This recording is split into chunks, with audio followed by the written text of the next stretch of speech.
নমস্কার বন্ধুরা, আমি গীতা। তোমরা সবাই কেমন আছো?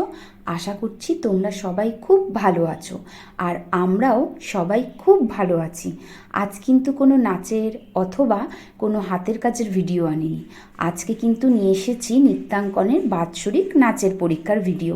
আগের সপ্তাহে তোমাদের সঙ্গে আমি শেয়ার করেছিলাম নৃত্যাঙ্কনের বাৎসরিক আঁকা পরীক্ষার ভিডিও, আর এই সপ্তাহে তোমাদের কাছে নিয়ে এসেছি নৃত্যাঙ্কনের বাৎসরিক নাচের পরীক্ষার ভিডিও। দেখতেই পাচ্ছ প্রত্যেকটা মেয়ে রেডি হয়ে এসেছে। যাদের রেডি হওয়া বাকি ছিল তারা কিন্তু রেডি হচ্ছে।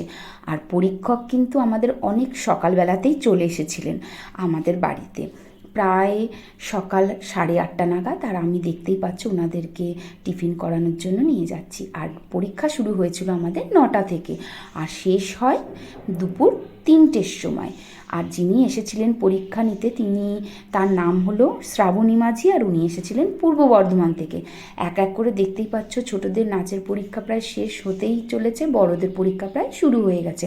আসলে এটা আমার মাঝারি গ্রুপ ছিল, আর তারপরেই বড়রা ছিল, সিনিয়র গ্রুপ। তোমাদের আশা করি ভিডিওটা অনেকখানি বেশি ভালো লাগবে। আসলে নাচের পরীক্ষাতে একটা টেনশন কাজ করে, যেটা আমারও সেই সময় কাজ করতো।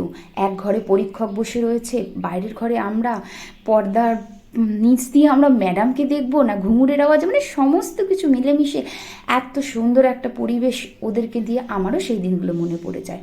দেখতে দেখতে বেলা গড়িয়ে গেছিলো, আমরা পরীক্ষককে খাওয়া দাওয়া করিয়ে আমরা নিজেরাও বসে পড়েছিলাম। আর এই যে পুচকেটাকে দেখতে পেলে তোমরা, ফোন নিয়ে বসে আছে, তোমরা প্রায় ভিডিওতে জিজ্ঞাসা করো যে দিদি ওটা কে? ওটা কিন্তু আমার ভাইপো।